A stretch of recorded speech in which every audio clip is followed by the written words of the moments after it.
नमस्ते। दिन भर की टॉप इंपॉर्टेंट डिफेंस अपडेट पर आपका स्वागत है। आज की टॉप हेडलाइंस की चीन और पाकिस्तान की चीख निकालने के लिए भारत और इजरायल मिलकर के एक नई मिसाइल को डेवलप करने जा रहे हैं। अमेरिका ने अपने कुछ फाइटर जेट्स को बेचने के लिए भारत पर फिर से दबाव बनाना शुरू कर दिया है। वहीं न सिर्फ एयरफोर्स बल्कि नेवी पर भी अमेरिका की तरफ से प्रेशर बनाया जा रहा है P-8I को खरीदने के लिए। रिसेंटली DRDO की तरफ से एक नया कारनामा किया गया है जिसमें हमने एक बहुत ही एडवांस क्वालिटी का डिफेंस सिस्टम बना करके तैयार किया। तो आइए आज के इस वीडियो में सारे इंपॉर्टेंट अपडेट डिटेल्स में आपको बताते हैं। यदि आपको हमारी ये न्यूज सीरीज पसंद आया तो आज के इस वीडियो को लाइक और चैनल को सब्सक्राइब जरूर कीजिएगा। तो सबसे पहले भारत और इजरायल के बीच होने वाली पार्टनरशिप की डिटेल्स आपको बताएं तो आप जानते होंगे कि LAC इस समय बहुत ही सेंसिटिव एरिया बन चुका है। चाइना लगातार यहाँ पर अपनी एक्टिविटीज करता हुआ पाया गया है, लेकिन कई बार चाइना ने डिसएंगेजमेंट की बात की हो भी रशिया के दबाव में आकर के। लेकिन चीन की असलियत हम सभी बहुत पहले से जानते हैं और चाइना मौका मिलते ही अपना रंग दिखाना शुरू कर देता है। बल्कि नॉर्थ ईस्ट में भी हमें चाइना की बहुत सारी एक्टिविटीज देखने को मिली हैं और इस समय भारत के लिए बहुत ही सेंसिटिव एरिया हो चुका है लद्दाख, सिक्किम और अरुणाचल प्रदेश। तो इन लोकेशंस को प्रोटेक्ट करने के लिए, स्पेशली चाइना से प्रोटेक्ट करने के लिए भारत और इजरायल ने आपस में बातचीत करनी शुरू कर दी है, जिसमें दोनों ही देश मिलकर के एक मीडियम रेंज की सरफेस टू एयर मिसाइल को डेवलप करने का काम करेंगे। अब ये पार्टनरशिप भारत के लिए इंपॉर्टेंट इसलिए बन जाती है क्योंकि इसके प्रोडक्शन को स्वदेशी रूप से भारत में तैयार किया जाएगा। बस इजरायल की टेक्नोलॉजी के साथ पार्टनरशिप होगी या फिर कुछ लाइसेंस भारत को दिए जा सकते हैं। और इसी सेम टाइम में एक और प्रोजेक्ट काफी ज्यादा हाईलाइट हो रहा है, दैट इज प्रोजेक्ट अब्रा। आप जानते होंगे जब भारत और चीन के बीच झड़प देखने को मिलती है तब से ही भारत ने इस तरीके की मिसाइल को डेवलप करना और स्पेशली इन्हें लोकली डेवलप करने पर फोकस किया, जिसमें हमने आकाश मिसाइल सिस्टम को काफी ज्यादा प्राथमिकता दी है। और इसी के साथ प्रोजेक्ट अब्रा की शुरुआत हुई, जहां पर यह मिसाइल किसी भी fighter jet, drone, cruise missile और अन्य हवाई खतरों को आसानी से काउंटर कर सकती है। लेकिन इतना एडवांस प्रोजेक्ट होने के बावजूद भी हम एक कदम आगे चल रहे हैं और फ्यूचर में हमें किसी भी तरीके के चैलेंजेस फेस ना करने पड़े, इसके लिए इजरायल के साथ पार्टनरशिप हो रही है। जहां मेन पार्टनरशिप DRDO और इजरायल के एरोस्पेस इंडस्ट्री के बीच देखने को मिली है, जिसमें हम इसी मीडियम रेंज की मिसाइल को डेवलप करेंगे जिसकी रेंज 70 किलोमीटर के आसपास रहेगी और यह हर तरीके के हवाई खतरों से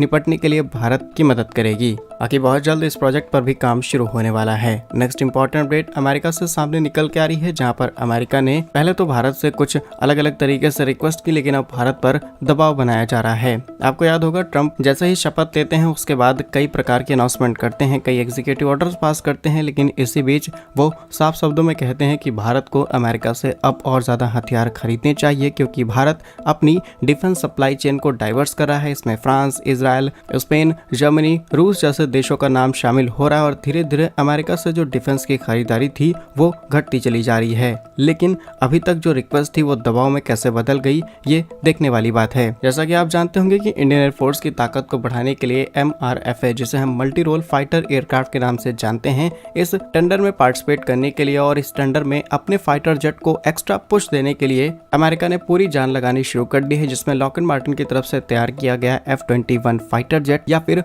बोइंग की तरफ से तैयार किया गया F-15EX फाइटर जेट में से किसी एक को चुनने के लिए बहुत ज्यादा प्रेशर बनाया जा रहा है। यह दबाव दोनों देशों के बीच चल रही व्यापार वार्ता के बीच से सामने निकल के आ रहा है, जिसमें अमेरिका अपने ये लड़ाकू विमान भारत को खरीदने के लिए प्रेशराइज करने के साथ साथ कई प्रकार के डिस्काउंट भी देने का प्रॉमिस कर रहा है। अब क्योंकि जो नेगोशिएशन चल रही हैं ये गवर्नमेंट टू गवर्नमेंट के बीच में चल रही हैं, इसकी बहुत ज्यादा डिटेल्स पब्लिक में अवेलेबल नहीं है, लेकिन ये बात पूरी तरीके से कंफर्म है कि अमेरिका भारत पर दबाव बना रहा है। अब अमेरिका को ये बात माननी पड़ सकती है, कैसे वो आगे डिटेल्स में आपको बताएंगे, लेकिन उससे पहले कुछ इंपॉर्टेंट इन्फॉर्मेशन। जहाँ अमेरिका का कहना है कि भारत F-21 या फिर F-15EX का इस्तेमाल कर सकता है, लेकिन ये बहुत ही पुराने डिजाइन के फाइटर जेट्स हैं जो कि अमेरिका इस बिहाफ पर बेचने की कोशिश कर रहा है कि हम चाइना के J-20 या फिर J-35A के जो कि 5th जनरेशन फाइटर जेट्स हैं उन्हें काउंटर कर सकते हैं, but possibilities are very less. जहां F-21 की बात की जाए तो ये एक advance single engine multi role fighter है जिसमें एडवांस एवियोनिक्स लगे हैं, जिससे इसे 5th जनरेशन एवियोनिक्स के नाम से जाना जा सकता है। स्पीड 2 मैक के प्लस जा सकती है, weapons air to air, air to surface, इसके अलावा प्रिसाइज गाइडेड बॉम्ब्स आसानी से इस्तेमाल किए जा सकते हैं। और सबसे बड़ी बात कि इसको बनाने वाली कंपनी लॉकहीड मार्टिन ने कई बार भारत के सामने प्रपोजल रखे हैं कि F-21 हम भारत के साथ पार्टनरशिप करेंगे, स्पेशली टाटा एडवांस सिस्टम के साथ मिलकर के इस डिफेंस प्रोडक्शन को हम भारत के अंदर शुरू करना चाहते हैं। इसके अलावा F-15EX की बात की जाए तो ये एक twin seat 4.5 generation fighter jet with advance avionics and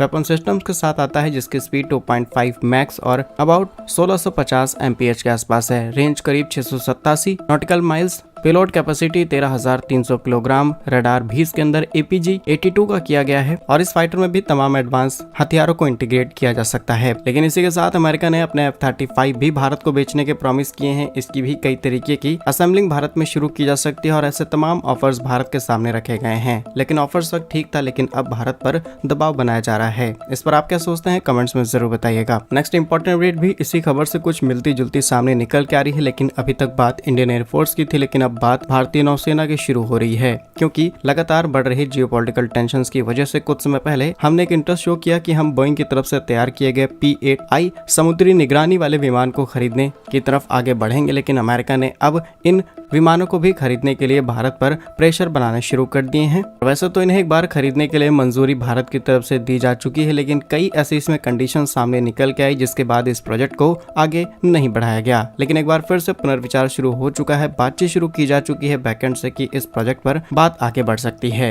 reports के मुताबिक भारत के पास वर्तमान में पूर्वी और पश्चिमी क्षेत्रों को विभाजित करने पर करीब 12 ऐसे P-8I विमानों का इस्तेमाल किया जा रहा है, जो कि हिंद महासागर क्षेत्र में निगरानी रखने के लिए बहुत ही एडवांस हैं। कुछ और इंपॉर्टेंट डिटेल्स की बात करें तो बोइंग 737 से लेकर के 800 एयरफ्रेम के बेस पर इसे डिजाइन किया गया है, जो कि एंटी सबमरीन, खुफिया निगरानी, इन सभी कामों को बड़ी आसानी से कर सकता है, क्योंकि इसमें बहुत सारे एडवांस सेंसर्स का इस्तेमाल किया गया और लगातार चीनी नौसेना की बढ़ रही ताकत को काउंटर करने के लिए हम इसे खरीदने की तरफ आगे बढ़ सकते हैं, जिससे नौसेना की ताकत को मजबूती मिलेगी। लेकिन बात फिर से वहीं पर आकर के फंस जाती है, क्या अमेरिका का दबाव बनाना सही है या फिर नहीं, आप कमेंट्स में जरूर बताइए। नेक्स्ट इंपॉर्टेंट अपडेट DRDO से सामने निकल के आ रही है, जहां पर रिसेंटली DRDO की तरफ से ओडिशा के चांदीपुर तट पर एक बहुत ही कम ऊंचाई और तेज रफ्तार से उड़ने वाली VSHORADS, जिसे हम very short range air defence system के नाम से जानते हैं, इसका एक सफल परीक्षण किया है। जानकारी के लिए आपको बता दें कि इस तरीके के एयर डिफेंस सिस्टम का इस्तेमाल बहुत ही कम देश करते हैं, क्योंकि इनकी डेवलपमेंट में बहुत ज्यादा एडवांस इंजीनियरिंग चाहिए होती है, क्योंकि ये कम दूरी पर उड़ रहे किसी भी हवाई खतरे को आसानी से पूरी तरीके से नष्ट कर सकता है। इसके अलावा